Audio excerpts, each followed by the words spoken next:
Hello everyone and welcome to programming prep. आज से हम लोग एक चीज़ और देखने जा रहे हैं कि लूप्स इन डार्ट क्या होता है। तो बेसिकली इसके पहले हमने देखा कि कंडीशनल स्टेटमेंट डार्ट में कैसे वर्क करती है। कंडीशनल स्टेटमेंट है, ये फेल्स कंडीशन देखा, स्विच केसेस देखा हमने, और साथ में टर्नरी ऑपरेटर देखा। लेकिन अब जो एक कंसेप्ट नया आने जा रहा है वो लूप्स आने जा रहा है। तो बेसिकली लूप्स प्रोग्रामिंग में कैसे काम करते हैं वो हम लोग यहाँ पे देखेंगे, जो कि हमारे टार्ट में कैसे काम करता है। तो मेन ऑब्जेक्टिव जो है इसका क्या लर्न करना कि learn how to repeat action using loop. तो बेसिकली जो लूप्स का काम होता है कि आपके एक्शंस को रिपीट करना। तो उसका मेन हमारा ऑब्जेक्टिव यही रहेगा कि कैसे हम लोग को इसको एग्जीक्यूट करना है। तो सबसे पहले देख लेते हैं कि फॉर लूप।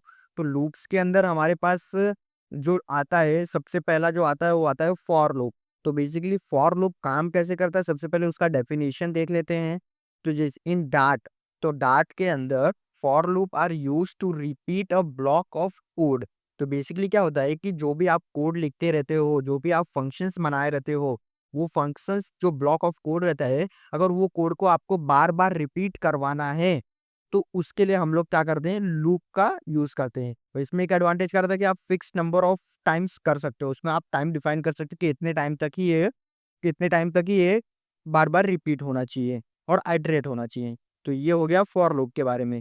अब चलते हैं, सबसे पहले सिंटैक्स देख लेते हैं। तो सिंटैक्स काफी सिंपल है, आपको जस्ट फॉर लिखना है और यहाँ पे ब्रैकेट के अंदर आपको कंडीशंस लगाना है। अब यहाँ पे 3 कंडीशन लगती है। सबसे पहले तो एक क्या होता है कि इनिशियलाइज़ होता है। क्या इनिशियलाइज़ होता है कि आपको जो वैल्यू है, वो कहाँ से स्टार्ट करना है, क्या इनिशियल वैल्यू रहेगा वो करना है। और सेकंड क्या है कि कंडीशन लगाया जाता है। जो आपने वैल्यू इनिशियल लगाया है, उसके बेसिस पे कंडीशन लगाया जाता है। और third one is a increment और डिक्रीमेंट।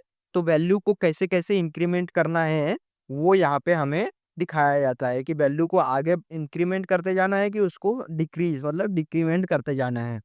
और फिर अगर ये सारी कंडीशन फुलफिल होंगे तो ये कोड अंदर जाके एग्जीक्यूट हो जाएगा। अब एक चीज और है कि आपको तो मैं सिंटैक्स बता दिया, अब सिंटैक्स से आपको समझेगा नहीं, तो सबसे पहले चलते हैं हम लोग एक एग्जांपल देखते हैं। तो यहाँ पे मैंने यहाँ पे एक एग्जांपल लिया है फॉर लूप का। तो बेसिकली फॉर लूप्स आप देख सकते हो कि जैसे यहाँ पे मैंने सिंटैक्स से उसी हिसाब से कोड लिखा है।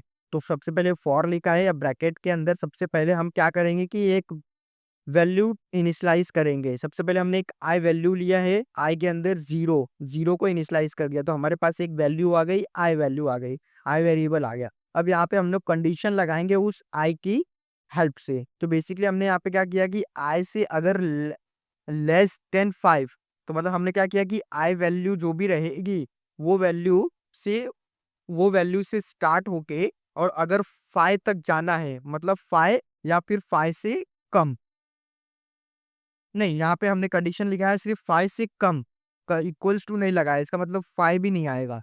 तो अगर 5 से कम मतलब 4 वैल्यू, तो 4 तक नंबर हमें यहाँ पे क्या करना है, चेक करना है। तो ये कंडीशन चेक करेगा कि नंबर 4 तक गया कि नहीं, और जैसे ही 4 तक जाएगा सबसे पहले 0 होएगा। तो 0 में वहाँ पे फिर वो 0 1 2 3 4 ऐसा करके आएगा। तो सबसे पहले क्या करेगा कि अगर ये 0 5 से छोटा है तो वो प्रिंट करेगा 0 को, और उसके बाद ये क्या करेगा, आई को प्लस कर देगा। तो जैसे ही ये आई को प्लस करेगा तो आई हमारा वैल्यू यहाँ पे फिर से डिफाइन क्या हो जाएगा, 0 की जगह 1 हो जाएगा। अब ये 1 फिर से क्या करेगा, यहाँ पे वापस जाएगा और यहाँ पे इसको चेक करेगा कि 1 क्या 5 से छोटा है। तो जैसे ही आपको पता चला कि 1 अगर एक कंडीशन ट्रू हो गया कि हाँ 1 जो है 5 से छोटा है, तो ये क्या होएगा, प्रिंट होएगा। और यहाँ पे जो वैल्यू आई है वो वापस से आई को प्लस प्लस कर देगी, मतलब इंक्रीमेंट कर देगी 1 से 2 की तरफ, और 2 जैसे ही होएगा फिर से ये कंडीशन इसके तरफ जाएगा। तो ये जो लूप, जो ये प्रोसेस रहता है ऐसे ही चलते रहता है, 0 फिर 1 फिर 2। कब तक चलता है, जब तक हमने ये वैल्यू डिफाइन की है। जैसे हमने 5 डिफाइन किए, तो 5 जब तक नहीं आएगा, और जैसे ही ये 5 आया तो ये 5 यहाँ पे ये कंडीशन हमारा मैच नहीं करेगा। क्या नहीं मैच करेगा कि 5 आ गया और 5 इक्वल्स टू 5 हमने नहीं किया, हमने सिर्फ 4 तक ही किया है कि 5 से छोटा रहना चाहिए। तो जब 5 आ गया तो यहाँ पे ये कंडीशन हमारा फॉल्स हो जाएगा। तो कंडीशन फॉल्स हो गया तो ये प्रिंट होगा ही नहीं, और जब ये प्रिंट होगा ही नहीं तो ये वैल्यू क्या हो जाएगा, हमारा यहाँ पे आगे इंक्रीमेंट होगा ही नहीं। तो ये हो गया फॉर लूप। ये इस तरीके से फॉर लूप वर्क करता है और ये ऐसे ही condition same to same loop wise हमेशा चलते रहते हैं जब तक आप इसको मल्टीपल वैल्यू ना दे दे। जो भी वैल्यू आप यहाँ पे प्रोवाइड करोगे तब तक ये लूप हमेशा ब्लॉक ऑफ कोड ये रन को कर ये कोड को प्रिंट को बार-बार प्रिंट करते रहेगा। तो एक बार हम लोग एग्जीक्यूट करते हैं और यहाँ पे देखते हैं तो जैसे ही मैंने यहाँ पे एग्जीक्यूट किया तो 0 आया, 1 आया, 2 आया, 3 आया, 4 आया। 4 तक आया क्यों? क्योंकि हमने वैल्यू यहाँ पे क्या दी है 5 से छोटा ही रहना चाहिए, 5 ही नहीं रहना चाहिए।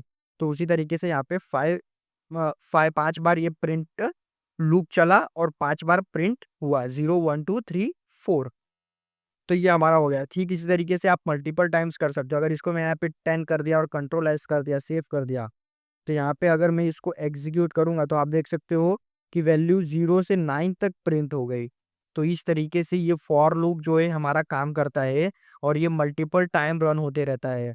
सो मिलते हैं नेक्स्ट वीडियो में, तब तक के लिए वीडियो को शेयर कीजिए और वीडियो को लाइक कीजिए और चैनल को सब्सक्राइब कीजिए।